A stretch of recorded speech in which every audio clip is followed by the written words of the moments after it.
ചേട്ടാ നമസ്കാരം. നമസ്കാരം. നരേന്ദ്രമോദിയുടെ ഉറ്റതോഴൻ. മോദി വന്നാൽ മാത്രം അദ്ദേഹം സകല പ്രോട്ടോക്കോളുകളും ലംഘിച്ചുകൊണ്ട് നരേന്ദ്രമോദിയുടെ പിറകിൽ ഓടി നടക്കും. അദ്ദേഹത്തിന് വേണ്ടി കസേര ഇട്ട് കൊടുക്കും, അദ്ദേഹത്തിന് സ്വന്തം കൈകൊണ്ട് ഭക്ഷണം വാരിക്കൊടുക്കും, അദ്ദേഹം ഇരിക്കുമ്പോൾ ഇദ്ദേഹം നിൽക്കും. അങ്ങനെയുള്ള നരേന്ദ്രമോദിയുടെ ഉറ്റതോഴൻ ഡൊണാൾഡ് ട്രംപ്. ഡൊണാൾഡ് ട്രംപ് മോദിയെ ചതിച്ചോ എന്നുള്ള ചോദ്യമാണ് ഇപ്പോൾ മാധ്യമങ്ങൾ ഉയർത്തുന്നത്. കാരണം ഇന്ത്യക്കെതിരെ 26% കിഴിവുള്ള പരസ്പര താരിഫ് ചുമത്താനുള്ള ട്രംപിന്റെ തീരുമാനം എത്തിയിരിക്കുകയാണ്. അപ്പൊ ഇതിന്റെ പ്രത്യാഘാതങ്ങൾ എന്തായിരിക്കും എന്നുള്ള ചോദ്യങ്ങൾ നാഷണൽ മീഡിയാസ് ഉയർത്തുന്നുണ്ട്. വലിയ പ്രത്യാഘാതമൊന്നും ഉണ്ടാവാൻ പോകുന്നില്ല എന്ന് പല നാഷണൽ മീഡിയാസും പറയുന്നുണ്ട്. അപ്പോ ഇന്ത്യയെക്കുറിച്ച് ട്രംപ് പറഞ്ഞത് 26% ഇളവ് നൽകിയിട്ടുള്ള പരസ്പര താരിഫാണ് ഏർപ്പെടുത്താൻ പോകുന്നത്. പ്രധാനമന്ത്രി മോദി അടുത്തിടെ അമേരിക്ക സന്ദർശിച്ചു. വളരെ നല്ല സുഹൃത്താണ് എന്റെ. പക്ഷേ ഈ കൂടിക്കാഴ്ചയിൽ മോദിയോട് ട്രംപ് പറഞ്ഞു, നിങ്ങൾ ഞങ്ങളോട് ശരിയായ രീതിയിലല്ല പെരുമാറുന്നത്. അതായത് നമ്മുടെ പ്രധാനമന്ത്രി ഡൊണാൾഡ് ട്രംപിനോട് ശരിയായ രീതിയിലല്ല പെരുമാറുന്നതെന്ന്. അതായത് ഇന്ത്യ അമേരിക്കയിൽ നിന്ന് 52% തീരുവ ഈടാക്കുന്നത്. 52%. അതുകൊണ്ട് 26% താരിഫിന്റെ പകുതി ഞങ്ങൾ അവരിൽ നിന്ന് ഈടാക്കും എന്നാണ് ഡൊണാൾഡ് ട്രംപ് പറഞ്ഞിരിക്കുന്നത്. എന്ത് പ്രത്യാഘാതം ഇത് ഇന്ത്യയിൽ ഉണ്ടാക്കും എന്നുള്ളൊരു ചോദ്യമുണ്ട്. അതാണ് എന്റെ ആദ്യത്തെ ചോദ്യം. രണ്ടാമത്തെ ചോദ്യം എന്ന് പറയുന്നത്, ഈ താരിഫ് വർധനവ് ഏതൊക്കെ മേഖലയിൽ ബാധിച്ചേക്കാം, അല്ലെങ്കിൽ ഇത് വലിയ ഒരു പ്രത്യാഘാതം നമ്മുടെ രാജ്യത്ത് ഉണ്ടാക്കില്ലേ, നമ്മുടെ വ്യവസായത്തെ ഒന്നും ഇത് ബാധിക്കില്ലേ? എന്താ തോന്നുന്നത്? താരിഫ് ഉയർത്തിയത് ബാധിക്കാതിരിക്കില്ല, ബാധിക്കും. പക്ഷെ ഇതിനെക്കുറിച്ച് ഇപ്പൊ ഫസ്റ്റ് കമന്റ് വന്നത് വാണിജ്യ മന്ത്രാലയത്തിന്റെ ഉദ്യോഗസ്ഥന്മാരിൽ നിന്നാണ്. അപ്പൊ അവര് പറയുന്നത് ഇതൊരു മിക്സഡ് ബാഗ് ആണ്, എല്ലാം ഉണ്ട് ഇതിൽ. ഇളവുണ്ട്, കുറച്ചിട്ടുണ്ട്, ചിലതിനില്ല.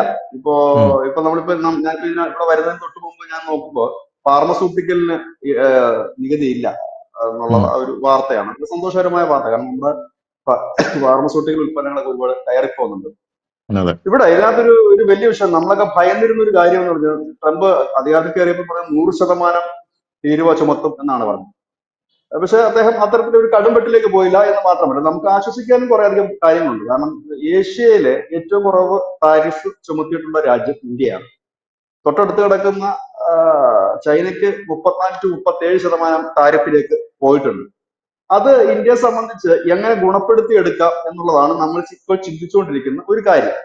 ഏതായാലും താരിഫ് വർധനവ് വരും എന്ന് അറിഞ്ഞുകൊണ്ട് തന്നെ നമ്മൾ വിപുലമായ രീതിയിൽ നമ്മുടെ ഈ കയറ്റുമതി കൂട്ടുന്നതിന് വേണ്ടി വിവിധ രാജ്യങ്ങളുമായി, നമ്മളിപ്പോ ആസിയാൻ രാജ്യങ്ങൾ, പ്രത്യേകിച്ച് ധനുഷ് കണ്ടു കാണും, കഴിഞ്ഞ ദിവസം നമ്മുടെ ചിലി നമ്മളെ വാനോളം പൂഴ്ത്തുന്നുണ്ട്. ഇപ്പൊ ചിലിയിലെ ഒരു വലിയ മുതൽമുടക്ക് കാര്യങ്ങൾ വീണ്ടും നടത്തിക്കൊണ്ടിരിക്കുകയാണ്.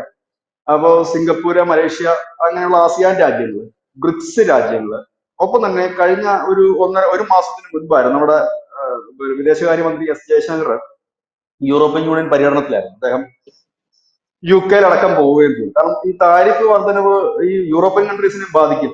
അപ്പൊ അതുകൊണ്ട് അവിടെ എല്ലാം കൂടെ പോയി കച്ചവടം പിടിക്കാനാണ് അദ്ദേഹം പോയത്. നമ്മുടെ ജയശങ്കർ കഴിഞ്ഞ മാസം പോയത്. അതിന് മുമ്പ് തന്നെ നരേന്ദ്രമോദി ഇറങ്ങി കച്ചവടം പിടിക്കാൻ പോയിരുന്നു. ഇപ്പൊ അദ്ദേഹം ഇത് കഴിഞ്ഞ തന്നെ അദ്ദേഹം വീണ്ടും ഒരു വിസിറ്റിന് പോവുകയാണ് കുറെ രാജ്യങ്ങൾ. അപ്പൊ കൂടുതൽ രാജ്യങ്ങളിലെ കച്ചവടം പിടിക്കാൻ നമ്മൾ പോകുന്നതിന്റെ പ്രധാനപ്പെട്ട ഒരു കാര്യം തന്നെ ഈ താരിഫിന്റെ ഒരു വർധനവ് വരുമ്പോൾ അത് സ്വാഭാവികമായി ഇന്ത്യൻ കയറ്റുമതി അത് വലിയ രീതിയിൽ ബാധിക്കും. പക്ഷെ അമേരിക്ക താരിഫ് ചുമത്തിയതിൽ അവരെ തെറ്റു പറയാനും നമുക്ക് കഴിയില്ല. കാരണം നമ്മുടെ രാജ്യം അമേരിക്കയ്ക്ക് വലിയ രീതിയിലാണ് താരിഫ് ചുമത്തുന്നത്. 52, അതായത് അമേരിക്കയിൽ നിന്നൊരു ഉൽപ്പന്നം ഇന്ത്യയിലേക്ക് ഇറക്കുമതി ചെയ്യുമ്പോൾ നമ്മൾ അതിന് കൊടുക്കേണ്ട നികുതി 52%. എന്നാൽ നമ്മുടെ പല അവരിവിടെ ഇറക്കുമതി ചെയ്തതിന് ചുമത്തണ്ട. അതായത് അവരുടെ ഒരു ഉൽപ്പന്നം 100 രൂപയുടെ ഒരു ഉൽപ്പന്നം, അമേരിക്കയുടെ ഉൽപ്പന്നം ഇന്ത്യയിൽ ആ ഉൽപ്പന്നം വന്ന് ഇറങ്ങുമ്പോൾ 152 രൂപ കൊടുത്താലേ കിട്ടും. ഒന്ന് ആലോചിച്ച് നോക്കണം. 100 രൂപയ്ക്ക് ആ സാധനം ഉണ്ടാക്കി അതിന്റെ പ്രോഫിറ്റ് ഇട്ടിട്ട് അവർ ഇവിടെ എത്തുമ്പോൾ 152 രൂപ എത്തുന്നു. കുറച്ചുകൂടെ ലളിതമായി ഞാൻ പറഞ്ഞാൽ, നമ്മുടെ പെട്രോൾ ഉൽപ്പന്നത്തിന്റെ യഥാർത്ഥ വില എന്താണ്, അതിന്റെ ഒരു ശരാശരി വില എന്താണ്, പിന്നെ അതിന്റെ തീരുവകളും ഒക്കെ കൂടെ കുറച്ച് കഴിഞ്ഞാൽ നമുക്ക് കിട്ടുന്ന ഒരു സുഖം ഉണ്ടല്ലോ, പെട്രോൾ അടിക്കുമ്പോൾ കിട്ടുന്ന ഒരു സുഖം. അപ്പൊ ഇതിന്റെ പകുതി കൂടുതലും പലതരം സെസ്സും ചാർജും ഒക്കെയാണ് പോകുന്നത്. അതുപോലെ തന്നെ ഒരു വലിയ നികുതിയാണ്. ആ നികുതി നമുക്ക് കൂട്ടേണ്ടത് അനിവാര്യമായ ഒരു ഘട്ടത്തിലാണ് നരേന്ദ്രമോദി ആ നികുതി കൊണ്ടുവന്നതും കൂട്ടിയത്. കാരണം നമ്മൾ വലിയ 2 പ്രൊജക്ടുകൾ നമ്മുടെ രാജ്യം തുടങ്ങി വെച്ചു. അതിലൊന്ന് മേക്ക് ഇൻ ഇന്ത്യയും മറ്റൊന്ന് മെയ്ഡ് ഇൻ ഇന്ത്യയുമായിരുന്നു. ഒപ്പം തന്നെ അതിന് നമുക്ക് അങ്ങനെ ഒരു രീതിയിലേക്ക് നമ്മൾ പോകണമെന്നുണ്ടെങ്കിൽ നമുക്ക് ആദ്യം വേണ്ടത് നമ്മുടെ രാജ്യത്തേക്കുള്ള പല സാധനങ്ങളുടെയും ഇറക്കുമതി കുറച്ചുകൊണ്ട് നമ്മളുടെ രാജ്യത്ത് തന്നെ അത് ഉത്പാദിപ്പിക്കുക എന്നുള്ളതായിരുന്നു. നമ്മുടെ രാജ്യത്ത് ചുമ്മാതിരുന്ന് ഉത്പാദിപ്പിക്കാൻ പറഞ്ഞാൽ നമ്മൾ പറയും ഈ സെയിം സാധനം ചൈനയിൽ 10 രൂപയ്ക്ക് കിട്ടുമല്ലോ, അപ്പൊ നമ്മൾ എന്തിനാണ് ഈ 15 രൂപയ്ക്ക് ഇത് ഉണ്ടാക്കുന്നത് എന്ന് ചോദിക്കും. അതെ അതെ അപ്പോൾ സ്വാഭാവികമായും മോദി ചെയ്ത പണി എന്താണ്? 10 രൂപയ്ക്ക് കിട്ടുന്ന സാധനത്തിന് 100 രൂപയുടെ ടാക്സ് അടിച്ചു കൊടുക്കും. ചൈനീസ് ഉൽപ്പന്നങ്ങൾക്കെല്ലാം 102% ടാക്സ് ആണ് ഇന്ത്യ കൊടുത്തിരിക്കുന്നത്. 102 ഉം രൂപ ടാക്സ് കൊടുക്കും. അപ്പൊ എന്ത് പറ്റും? 10 രൂപയ്ക്ക് ചൈനയിൽ കിട്ടുന്ന സാധനം ഇന്ത്യയിൽ എത്തുമ്പോൾ 112 രൂപയാകും. അപ്പൊ ഇന്ത്യയിൽ 15 രൂപയ്ക്ക് അതേ സാധനം ഉണ്ടാക്കുന്നുണ്ടല്ലോ. അപ്പൊ ജനം പറയില്ലെങ്കിൽ നമുക്ക് അത് വാങ്ങാതിരിക്കാൻ പറ്റില്ല, 15 രൂപയ്ക്ക് കിട്ടുന്നുണ്ടല്ലോ, കുറ്റം പറയാനും പറ്റില്ല. ചൈനയുടെ ആ 112 രൂപയ്ക്ക് മേടിക്കണം, 15 രൂപയ്ക്ക് മേടിക്കും. ഈ സെയിം സാധനമാണ് അമേരിക്കയിൽ ട്രംപ് ചെയ്യാൻ ഉദ്ദേശിക്കുന്നത്. പക്ഷെ അമേരിക്കയിൽ അത് എത്രത്തോളം മുമ്പോട്ട് പോകുമെന്നുള്ളത് കാത്തിരുന്ന് കാണേണ്ട കാര്യമാണ്. കാരണം അവിടെ ഇതിനൊക്കെയുള്ള വ്യവസായങ്ങളും ഫാക്ടറികളും സ്ഥാപിക്കുമ്പോൾ തൊഴിലാളികൾക്കുള്ള ശമ്പളം ഉൾപ്പെടെയുള്ള കാര്യങ്ങൾക്ക് വലിയ വേരിയേഷൻസ് ഉണ്ടാകും. എന്തുകൊണ്ടാണ് ഉം ചൈന പോലും, നമ്മൾ പലപ്പോഴും പറയാറുണ്ട് ചൈന ആണ് ഏറ്റവും ചീപ്പായിട്ട് സാധനങ്ങൾ വിൽക്കുന്നത്. പക്ഷെ ചൈന അല്ല ചീപ്പായിട്ട് സാധനം വിൽക്കുന്നത്. ഈ ചൈന എവിടെ പോയ സാധനം എടുക്കുന്നത് അറിയാതെ വിയറ്റ്നാമിൽ പോയിട്ടാണ് ചൈന എടുക്കുന്നത്. ഇവിടത്തേക്കാൾ ലാഭമാണ് വിയറ്റ്നാമിൽ. എല്ലാം ഒരു വർഗം തന്നെയാണ്, മംഗോളിയൻസ് തന്നെയാണ്, എങ്കിൽ പോലും അവിടെ നിന്നാണ് അവരെടുക്കുന്നത്. അപ്പം ഈ ചൈനയെ പോലുള്ള വിപണി, ഇന്ന് ലോകത്തിന്റെ 74% വിപണി കൈയടക്കിയിരിക്കുന്നതും വിപണിയിൽ നിയന്ത്രിക്കുന്നതൊക്കെ ചൈനീസ് ഉൽപ്പന്നങ്ങൾ ചൈനയിൽ തന്നെയാണ്. അപ്പോ സ്വാഭാവികമായി ഏത് രാജ്യത്തുള്ള ജനമാണെങ്കിലും വില കുറച്ച് കിട്ടുന്ന സാധനമായിരിക്കും നമ്മൾ ആദ്യം വാങ്ങുന്നത്. ഇപ്പോ ഒരു കാർ ആയാലും, കാരണം നമ്മളുടെ ഒരു മീഡിയം ലെവലിൽ സാമ്പത്തികം വളരെ വലിയ പണക്കാരൊന്നും ഇല്ല. ഇപ്പൊ രണ്ടെണ്ണം അടിക്കണമെന്ന് തോന്നിക്കഴിഞ്ഞാലും നമ്മൾ പോയി ജാക്ക് ഡാനിയൽ വാങ്ങി അടിക്കാറില്ല. കാരണം അതിന്റെ ഒടുക്കത്തെ വിലയാണ്. കാരണം അതിന് ഇന്ത്യ ചുമത്തിയിരുന്നത് 150% നികുതിയായിരുന്നു. അത് 100 രൂപയ്ക്ക് കിട്ടുന്ന മദ്യം ഇവിടെ എത്തുമ്പോൾ 250 രൂപയാകും. ഞാനത് ഒറിജിനൽ കണക്കല്ല പറഞ്ഞു, ഉദാഹരണത്തിന് പറഞ്ഞ കണക്കാണ്. അപ്പൊ വലിയൊരു തുക കൊടുത്തൊന്നും ആരും വാങ്ങില്ല. അപ്പൊ എന്ത് പറ്റും? അമേരിക്ക കണക്കുള്ള രാജ്യങ്ങൾക്ക് അത് കച്ചവടം ചെയ്യാൻ വിപണി ഇല്ലാത്ത ഒരു അവസ്ഥ വരും. കാരണം ഇന്ത്യ ഇന്ന് ഉം ലോകത്തിലെ ഏറ്റവും വലിയ വിപണിയാണ്. അപ്പൊ ഇന്ത്യ പിണക്കാനും കഴിയില്ല. ഇപ്പൊ ചൈനയെ സംബന്ധിച്ചാണെന്നുണ്ടെങ്കിൽ അമേരിക്കൻ ഉൽപ്പന്നങ്ങൾ വലുതായിട്ട് അവിടെ ഇറക്കി വിപണനം ചെയ്തെടുക്കുക എന്ന് പറഞ്ഞാൽ അല്പം ബുദ്ധിമുട്ടുള്ള കാര്യമാണ്. കാരണം ഇതേ സാധനം തന്നെ അവര് അവരുടെ രാജ്യത്ത് ഉത്പാദിപ്പിക്കുന്നുണ്ട്. ക്വാളിറ്റി ഒന്നും ഇത്രയും കാണത്തില്ലെങ്കിലും അത്യാവശ്യം സാധനങ്ങളൊക്കെ അവർ ഉത്പാദിപ്പിക്കും. പക്ഷേ ഇന്ത്യ അങ്ങനെയല്ല. ഇന്ത്യയിലേക്ക് ഒരുപാട് ഉൽപ്പന്നങ്ങൾ ഇറക്കി വിൽക്കാൻ കഴിയും എന്നൊരു സാഹചര്യം നിലവിലുണ്ട്. അതുകൊണ്ട് ഇന്ത്യയെ പെട്ടെന്ന് അങ്ങനെ പിണക്കാൻ പറ്റില്ല. ഒന്ന്. രണ്ടാമത്തെ കാര്യം, ഇന്ത്യ ഈ ട്രംപ് അധികാരത്തിൽ വന്നതിന് ശേഷം നമ്മൾ ഈ അമേരിക്കയിൽ നിന്ന് ഇറക്കുമതി ചെയ്യുന്ന സാധനങ്ങൾക്കൊക്കെ തീരുവ കുറച്ചു. ആ ഒരു തീരുവ ഒരു രസകരമായ തീരുവ കുറയ്ക്കലായിരുന്നു എന്ന് പറയുന്നതായിരിക്കും നല്ലത്. കാരണം 150% തീരുവ ചുമത്തിയിരുന്നതിനൊക്കെ നമ്മൾ 70% കുറച്ചു. പറയുമ്പോൾ നമ്മൾ ഉം പറയുന്നത് ഞങ്ങൾ 50% തീരുവ വെട്ടിക്കുറച്ചില്ല എന്ന് പറയും. പക്ഷെ 50% തീരുവ വെട്ടിക്കുറയ്ക്കുമ്പോഴും പകുതി ആക്കുമ്പോഴും നമ്മുടെ തീരുവ ഉയർന്നു തന്നെയാണ് നിൽക്കുന്നത്. അതൊന്ന്. ഇത് ഞാനതിന്റെ ചെറിയൊരു ഉദാഹരണം കൂടെ പറയാം. ഉദാഹരണം കൂടെ പറയുമ്പോൾ ഒരുപക്ഷെ കൃത്യമായിട്ട് നമുക്ക് അതിന്റെ മനസ്സിലാക്കാൻ പറ്റും. കാരണം നമ്മുടെ ഒന്ന് രണ്ട് കാര്യങ്ങൾ, നമ്മുടെ ഈ കാർഷിക ഉൽപ്പന്നങ്ങളുണ്ട്. ഇന്ത്യയിൽ നിന്ന് അമേരിക്കയിലേക്ക് നമ്മൾ കയറ്റി വരുന്ന കാർഷിക ഉൽപ്പന്നങ്ങൾ, അതിന് അമേരിക്ക ഈടാക്കുന്ന ടാക്സ് എന്നത് 5.3%. അതേ ഉം ഉൽപ്പന്നങ്ങൾ, അതായത് അമേരിക്ക ഉത്പാദിപ്പിക്കുന്ന കാർഷിക ഉൽപ്പന്നങ്ങൾ ഇന്ത്യയിലേക്ക് എത്തുമ്പോൾ ഇന്ത്യ ചുമത്തുന്ന നികുതി 24.1%. അതായത് നമ്മുടെ ഇവിടെ ഉള്ള ഒരു 10 രൂപയുടെ കാർഷിക ഉൽപ്പന്നം അമേരിക്കയിൽ എത്തുമ്പോൾ അവർ ചുമത്തുന്നത് 5.3. അതായത് 15.5 രൂപയ്ക്ക് ആ സാധനം അവിടെ നമുക്ക് വിറ്റഴിക്കാൻ പറ്റും. അതേ ഉൽപ്പന്നം ചിലപ്പോൾ അവിടെ ഉണ്ടാകുന്ന, അമേരിക്കയിൽ ഉണ്ടാകുന്ന ആപ്പിളോ മുന്തിരി അങ്ങനെ എന്തെങ്കിലും ആയിരിക്കും, അല്ലെങ്കിൽ അവരുടെ കാർഷിക ഉൽപ്പന്നങ്ങൾ എന്തെങ്കിലും ആയിരിക്കും, അല്ലെങ്കിൽ അവരുടെ ചോളോ എന്തെങ്കിലും ആയിരിക്കും. അത് ഇന്ത്യയിലേക്ക് എത്തുമ്പോൾ അവരും 10 രൂപയ്ക്കാണ് ഉത്പാദിപ്പിക്കുന്നത് കരുതുക. അവർ ഇന്ത്യയിലേക്ക് എത്തുമ്പോൾ ഏതാണ്ട് 34 രൂപ നമ്മൾ കൊടുക്കേണ്ടി വരും ആ അമേരിക്കയുടെ സാധനം വാങ്ങുന്നത്. അപ്പൊ എന്ത് പറ്റും? 34 രൂപയുടെ സാധനം വാങ്ങുമോ അതിനേക്കാൾ കുറഞ്ഞു കിട്ടുന്നത് വാങ്ങും. സ്വാഭാവികമായിട്ടും മനുഷ്യൻ ചിന്തിക്കുന്നത് കുറഞ്ഞു കിട്ടുന്നതായിരിക്കും വാങ്ങുന്നത്. ഇതൊന്നും, പക്ഷെ ഇത് ഇവിടെ ഒന്നും അല്ല എഫക്ട് ചെയ്യുന്നത്. ഇത് വലിയ വലിയ കാര്യങ്ങളാണ് ഇപ്പൊ നമ്മൾ സംസാരിച്ചത്. ഇനി ഇത് എഫക്ട് ചെയ്യുന്നത് ചെറുകിട ബിസിനസ്സുകാരിലാണ്. മുമ്പ് അമേരിക്കയില് ഈ $800 താഴെ വിലയുള്ള വസ്തുക്കൾക്ക് ടാക്സ് ഇല്ലായിരുന്നു, ടാക്സ് ഇളവുണ്ടായിരുന്നു. $800 എന്ന് പറയുമ്പോൾ ഏതാണ്ട് 7,000 രൂപ എനിക്ക് താഴെ വരുന്ന സാധനങ്ങൾ അല്ലെ, 7,000 രൂപ വരുമോ? 7,000 അല്ലല്ലോ. 70,000 അതിന് താഴെ ഉള്ളതിന് ടാക്സ് ഇല്ലായിരുന്നു, ഈ നികുതി ഇളവുണ്ട്. $800. അപ്പം ഈ $800 ഇല്ല. അപ്പൊ അതുകൊണ്ട് ട്രംപ് പറയുന്നത്, അദ്ദേഹം പറയുന്നതിലും ഒരു ലോജിക് ഉണ്ട്. അദ്ദേഹം പറയുന്നത് ഈ ചൈനയിൽ നിന്ന് വില കുറഞ്ഞ സാധനങ്ങൾ ഇത്തരത്തിൽ ഈ പാഴ്സലായിട്ട് വരത്തില്ല, കൊറിയറും മറ്റുമൊക്കെ ആയിട്ട് വരുന്ന സാധനങ്ങളുണ്ട്. നമ്മുടെ ഈ ആമസോൺ പോലത്തെ സാധനം അങ്ങനെയൊക്കെ വരുന്നതാണ് കൂടുതൽ ഐറ്റംസ് വന്നത്. ആ വരുന്ന സാധനങ്ങളെല്ലാം നിലവാരം താഴ്ന്നത് വ്യാജ സാധനങ്ങളാണ് വരുന്നത്. ഒപ്പം തന്നെ ഈ മരുന്നുകളുടെ രൂപത്തിൽ വരുന്ന സാധനത്തിനൊക്കെ വലിയ രീതിയിൽ തന്നെ ഫെന്റാനലുകൾ ഉണ്ടാകും, വലിയ ഫെന്റാനലുകൾ. അവർ പറഞ്ഞ ഇന്ത്യയാണ് ഇത്തരത്തിൽ ഏറ്റവും കൂടുതൽ ഫെന്റാനലുകൾ, അതായത് മരുന്നിന്റെ ഫാർമസ്യൂട്ടിക്കലിന്റെ മറവിൽ, മരുന്നുകളുടെ മറവിൽ ഈ ഫെന്റാനലുകൾ എന്ന് പറഞ്ഞു കഴിഞ്ഞാൽ മയക്കുമരുന്നാണ്. മയക്കുമരുന്നിന്റെ ഒരവസ്ഥ. ഈ മരുന്നുകൾ പലതും അങ്ങനെയാണ്, ഡ്രഗ്സ് ആണല്ലോ മരുന്ന് എന്ന് പറയുന്നത്. അത് ഏറ്റവും കൂടുതൽ കയറ്റിവിടുന്നത് ഇന്ത്യ ആണെന്നാണ് കഴിഞ്ഞ ദിവസം മുമ്പ് കുറച്ച് ദിവസം മുമ്പ് ട്രംപ് പറഞ്ഞു ചൈന അല്ലത് കയറ്റിയത് ഇന്ത്യയാണെന്നാണ്. ഇന്ത്യയും ചൈന ഒക്കെ ഇത് ചെയ്യുന്നുണ്ട്. ഇത് കഴിച്ചിട്ട് നമ്മുടെ ആൾക്കാർ രോഗഗ്രസ്തരാകുന്നു, പിന്നെ മയക്കുമരുന്ന് അടിമകളാകുന്നു. അതൊക്കെ നിർത്തണമെന്നുണ്ടെങ്കിൽ നമ്മൾ ഈ 800 രൂപയ്ക്ക് താഴെയുള്ള സാധനങ്ങൾക്ക് നികുതി വെക്കണം. അത് വരുമ്പോൾ എന്ത് പറ്റും? ഈ ചെറുകിട സാധനങ്ങളുടെ ഒരു വലിയ വിപണിയുണ്ട് നമ്മുടെ ലോകത്തെമ്പാടും.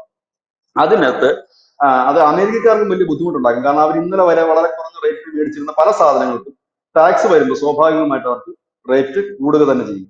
അപ്പം ഇതൊരു വലിയ വിഷയമായി വരുന്നു. പക്ഷെ ഇപ്പൊ നമുക്ക് ആശ്വാസകരമായ മറ്റൊരു പ്രധാനപ്പെട്ട കാര്യം, ഈ വർഷം നവംബറോട് കൂടി തന്നെ നമ്മൾ ഇന്ത്യയും അമേരിക്കയുമായിട്ടൊരു വ്യാപാര ഉപേക്ഷ കരാർ ഒപ്പിടാൻ പോവുകയാണ്. അങ്ങനെ ഒപ്പിട്ട് കഴിഞ്ഞാൽ ട്രംപ് വേറൊരു കാര്യം കൂടി പറയുന്നുണ്ട്. ഈ താരിഫ് ചുമത്തുന്ന സമയത്ത് തന്നെ ഇത് സ്ഥിരമായി നിൽക്കുന്ന ഒന്നല്ല എന്ന്, ഇതിൽ അങ്ങോട്ടും ഇങ്ങോട്ടും ചെറിയ വേരിയേഷൻസ് വിട്ടുവീഴ്ചകളും ചെയ്യപ്പെടുമെന്നും പറയുന്നുണ്ട്. ഇവിടെ ഇന്ത്യയുമായി ഒരു താരിഫ് ഒരു ഉപേക്ഷ ചർച്ച നടക്കുകയും അത് ഒപ്പിടാൻ പോവുകയാണ് നവംബർ മാസം. അങ്ങനെ ഒപ്പിടുകയാണ് എന്നുണ്ടെങ്കിൽ പരസ്പര ധാരണയുടെ അടിസ്ഥാനത്തിൽ രണ്ടു കൂട്ടരും ഒരു അല്പസ്വല്പമൊക്കെ ചില ഉൽപ്പന്നങ്ങൾക്കൊക്കെ ടാക്സ് ഇല്ലാതാക്കുക, ഇല്ലെങ്കിൽ ചില ഉൽപ്പന്നങ്ങൾ ടാക്സ് വെക്കുക, ഇല്ലെങ്കിൽ കുറെ വിപണികൾ തുറന്നു കൊടുക്കുക, ഇല്ലെങ്കിൽ അമേരിക്കൻ ലേക്ക് ഇന്ത്യൻ മുതൽമുടക്കുകൾ എത്തിച്ചുകൊണ്ട് അവിടെ ചില കമ്പനികളൊക്കെ തുടങ്ങാൻ, അങ്ങനെ ഒരുപാട് കാര്യങ്ങളൊക്കെ വരുന്നതാണല്ലോ.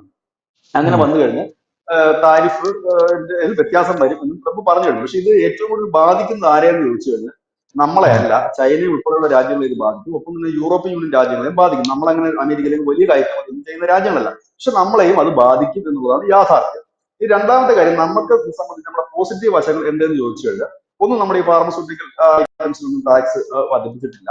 അങ്ങനെ ഒരു പ്രധാന ഗുണം നമുക്കുണ്ട്. കാരണം നമ്മൾ ഏറ്റവും കൂടുതൽ കയറ്റുമതി ചെയ്യുന്നത്, നമുക്ക് ഏറ്റവും കൂടുതൽ പണി കിട്ടുന്ന മേഖല നമ്മുടെ സ്റ്റീൽ കയറ്റുമതിയിലും ഒപ്പം തന്നെ വസ്ത്ര ടെക്സ്റ്റൈൽസിലും ഒക്കെയാണ് നമുക്ക് പണി കിട്ടുന്നത്. അതിനൊക്കെ ഒരു 34% ടാക്സ് വരുന്നു.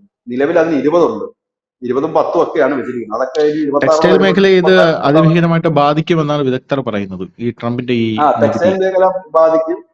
പിന്നെ അതുകൂടാതെ നമ്മളെ ബാധിക്കുന്ന സ്ഥലം സ്റ്റീലാണ്. സ്റ്റീൽ ഉൽപ്പന്നങ്ങൾ നമ്മൾ ഒരുപാട് കയറി പോകുന്നുണ്ട്, അതിനെ നമുക്ക് ബാധിക്കും. മൂന്നാമത് നമ്മളെ ബാധിക്കാൻ പോകുന്നത് ഇലക്ട്രോണിക്സ് ഉപകരണങ്ങളാണ്. ഇലക്ട്രോണിക്സ് ഐറ്റംസിനും എഞ്ചിനീയറിംഗ് ഐറ്റംസിനും ബാധിക്കും. ഈ 4 പ്രധാനമായി വരുന്നത്. പക്ഷെ അപ്പോൾ തന്നെ ഒരു മറുഭാഗത്ത് ഈ മരുന്ന് ഉൾപ്പെടെ, കാരണം നമ്മൾ വലിയ രീതിയിൽ തന്നെ മരുന്നുകൾ മറ്റും കയറി പോകുന്നുണ്ട്. അപ്പൊ അത് ഉൾപ്പെടെ ഉള്ളതിൽ നമുക്ക് ഒരു ബെനിഫിറ്റ് കിട്ടുന്നുമുണ്ട്. പക്ഷെ ഇവിടെ ഇന്ത്യ ചിന്തിക്കുന്ന 2-3 കാര്യങ്ങളുണ്ട്. ഒന്ന്, ഇന്ത്യ ഇപ്പോൾ തന്നെ നിലവിൽ ഞാൻ നേരത്തെ തുടക്കത്തിൽ സൂചിപ്പിച്ചതുപോലെ ആസിയാൻ രാജ്യങ്ങളും മറ്റു രാജ്യങ്ങളുമായിട്ട് തന്നെ വിപുലമായ ഒരു കണക്ഷൻ നമ്മൾ ഉണ്ടാക്കിയെടുക്കാനുള്ള ശ്രമത്തിലാണ്. ചൈനയുമായിട്ട് പോലും നമ്മൾ കണക്ഷൻ ഉണ്ടായിക്കൊണ്ടേ ഇരിക്കുന്ന ഒരു സാഹചര്യമാണ്. ഇവിടെ ഇന്ത്യ പ്രതീക്ഷിക്കുന്നത് ഈ ഒരു താരിഫ് വർധനവ് ചൈനയുടെ ഒരു മാർക്കറ്റിന് വല്ലാതെ ഉലയ്ക്കും. കാരണം ചൈനീസ് ഉൽപ്പന്നങ്ങൾ ഈ വലിയ താരിഫ് മൂലം അമേരിക്കയിൽ വിറ്റഴിക്കപ്പെടാൻ പറ്റാത്ത സാഹചര്യത്തിൽ അതേ ഉൽപ്പന്നങ്ങൾ ഇന്ത്യക്ക് കൂടുതലായി നിർമ്മിച്ച് അവിടെ വിറ്റഴിക്കപ്പെടാൻ പറ്റുമോ എന്ന് ഇന്ത്യക്ക് പരിശോധിക്കാവുന്നതാണ്. ആ നിലയിൽ നമ്മൾ നീങ്ങുമോ എന്നറിയില്ല, നമ്മൾ അത്രത്തോളം വളർന്നോന്നും അറിയില്ല. കാരണം ഈ മേഡ് ഇൻ ഇന്ത്യയും മേക്കിംഗ് ഇന്ത്യയും മൂലമൊക്കെ ഇവിടെ നിന്ന് ഇപ്പൊ നമ്മളിപ്പോ മൊബൈൽ ഫോണിലൊക്കെ നമ്മളൊരു 4ാം സ്ഥാനത്തേക്ക് എത്താൻ കഴിഞ്ഞു. ലോക വിപണിയുടെ 4ാം സ്ഥാനത്തേക്ക് മൊബൈൽ ഫോണിലൊക്കെ എത്താൻ കഴിഞ്ഞു. അങ്ങനെ എല്ലാ മേഖലയിലും എത്തിക്കഴിഞ്ഞാൽ, ഇല്ലെങ്കിൽ എല്ലാ മേഖലയിലും നമുക്ക് ഉടനെ എത്തിയില്ലെങ്കിൽ പോലും ചൈന മുമ്പ് അവിടെ വിറ്റഴിച്ചുകൊണ്ടിരുന്ന സാധനങ്ങൾക്ക് വില കൂടുതൽ മൂലം എന്തായാലും അമേരിക്കൻസ് ആ സാധനം മേടിക്കാൻ സാധ്യതയില്ല. അപ്പോൾ നമുക്ക് 26% നികുതിയിലേക്ക് എത്തുമ്പോൾ അതേ ഉൽപ്പന്നങ്ങൾ, നമ്മുടെ ഉൽപ്പന്നങ്ങൾ നമുക്ക് കൂടുതലായി വിറ്റഴിക്കാൻ പറ്റുമോ ഇല്ലയോ എന്നുള്ളതാണ്. അതൊക്കെ വരും നാളുകളിൽ മാത്രമേ അറിയാൻ കഴിയൂ. അങ്ങനെയൊക്കെ എന്തെങ്കിലും സാധ്യതകളുണ്ടോ, അങ്ങനെ ചെയ്യാൻ കഴിയുമോ. പിന്നെ മറ്റൊരു കാര്യം ട്രംപ് പറഞ്ഞിരിക്കുന്നത്, ഇത് സ്ഥിരമായി നിൽക്കുന്നൊന്നും അല്ല ഈ ചുമത്തിയിരിക്കുന്നത് എന്ന് പറഞ്ഞു. പിന്നെ നമുക്ക് ആശ്വസിക്കാൻ കഴിയുന്ന ഒരു കാര്യം, ഏഷ്യയിൽ ഏറ്റവും കുറവ് ടാക്സ് ചുമത്തിയിരിക്കുന്നത് നമുക്കാണ്. പിന്നെ മറ്റു രാജ്യങ്ങളെ വെച്ച് നോക്കുമ്പോൾ നമുക്ക് കൂടുതലുമാണ്. ജപ്പാനെയും ദക്ഷിണ കൊറിയയും വെച്ച് നോക്കുമ്പോൾ നമുക്ക് കൂടുതലുമാണ്. പ്രത്യേകിച്ച് സെമി കണ്ടക്ടർ ഉത്പാദന രംഗത്തൊക്കെ, ചിപ്പുകളുടെ നിർമ്മാണ രംഗത്തൊക്കെ ഈ ദക്ഷിണ കൊറിയ ഇപ്പോൾ വലിയ ഒരു മുന്നേറ്റം നടത്തുന്നുണ്ട്. നമ്മളത് ഉത്പാദിപ്പിക്കുന്നുണ്ട്. പക്ഷെ ആ ഒരു കാര്യത്തിൽ നമുക്ക് കുറെ ഇളവ് അമേരിക്ക തന്നിട്ടുണ്ട് എന്നാണ് ഇപ്പം മനസ്സിലാക്കാൻ കഴിയുന്നത്. ജപ്പാന് ഇതൊക്കെയാണ് ഇലക്ട്രോണിക്സിന്റെ കാര്യത്തിൽ ജപ്പാനും ദക്ഷിണ കൊറിയയൊക്കെയാണ്. അതിനേക്കാൾ കൂടുതൽ ടാക്സ് നമുക്ക് അടിച്ചത്. ജപ്പാൻ 20% ടാക്സ്, ദക്ഷിണ കൊറിയക്ക് 24ആണ്, നമുക്ക് 26 തന്നിരിക്കുന്നത്. പക്ഷെ ഏഷ്യയിലേക്ക് നോക്കുമ്പോൾ നമ്മളുടെ ഒരു ആശ്വാസം, ചൈനയ്ക്ക് വലിയ ടാക്സ് കൊടുത്തിട്ടുണ്ട്. കാരണം അവരുടെ ഒരു കച്ചവടം അല്പം ഡൗൺ ആണ്. പക്ഷെ അത് കണ്ടിട്ടാണ് ചൈന ഇപ്പം ഇന്ത്യയുമായി കൂടുതൽ അടുക്കാൻ ശ്രമിക്കുന്നത്. ഒരു പക്ഷേ ഇന്ത്യയും അത്തരത്തിലൊരു നീക്കം നടത്തുന്നുണ്ട്. അതാണ് നമ്മളുടെ ഇപ്പൊ ഇതിൽ നിന്ന് കാണുന്നത്. അതായത് നമുക്ക് ഈ വാണിജ്യ മന്ത്രാലയ ഉദ്യോഗസ്ഥൻ പറഞ്ഞതുപോലെ ഇതൊരു മിക്സഡ് ബാഗാണ്. ഗുണവുമുണ്ട്, ഈ ബാഗിൽ തന്നെ ഒരു സൈഡ് ഗുണമുണ്ട്, ഒരു സൈഡ് ദോഷമുണ്ട്, ഒരു സൈഡിൽ തന്നെ വല്ലാത്ത, അതെ, അങ്ങനെ നിൽക്കുന്നു. അതായത് നമ്മളെ വലിയ രീതിയിൽ ഇത് ബാധിക്കില്ല, എന്നാൽ ബാധിക്കുകയും ചെയ്യും. എന്നാൽ നമുക്ക് ഗുണപ്പെടുന്ന ചില കാര്യങ്ങളുമുണ്ട് എന്നുള്ളതാണ് ഇപ്പോൾ ഈ താരിഫ് വർധനയിലൂടെ അറിയാൻ കഴിയുന്നത്. ഇത് എങ്ങനെയാണെന്നൊക്കെ ഉള്ള ഇതിന്റെ ഒരു വിപണി ഇമ്പാക്ട് അറിയണമെന്നുണ്ടെങ്കിൽ കുറെ നാളുകൾ എടുക്കും. കാരണം ഇപ്പൊ ഈ കയറ്റുമതി ഇന്നലെ വന്നൊരു സാധനം 15-ാം തീയതി കൂടിയ ഈ ടാക്സ്, ഇതിന്റെ ഏപ്രിൽ 15-ാം തീയതിയോട് കൂടി മാത്രമേ ഈ ടാക്സിന്റെ ഒരു ഫുള്ള് വരുന്നുള്ളൂ. ആദ്യം 5% എന്നുണ്ട്, പിന്നെ 10%, പിന്നെ 26%, അങ്ങനെ എങ്ങാണ്ടാണ് അതിന്റെ പല ഘട്ടങ്ങളിലായിട്ടാണ് അത് വന്നു കഴിഞ്ഞിട്ടാണ് ഈ മാർക്കറ്റിൽ എന്ത് ഇമ്പാക്റ്റ് ആണ് അത് ഉണ്ടാക്കാൻ പോകുന്നതെന്ന് അറിയാൻ കഴിയുന്നത്. അത് ടൈം എടുക്കും. പക്ഷെ അപ്പോഴത്തേനും നമ്മുടെ ഈ ഉഭയകക്ഷി ചർച്ചയിലൂടെ നമ്മുടെ ഈ കരാർ ഒപ്പിടുകയാണെങ്കിൽ ഇതിനകത്തൊക്കെ വലിയ വ്യത്യാസം വരികയും ചെയ്യും. താങ്ക് യു ചേട്ടാ. Thank you so much.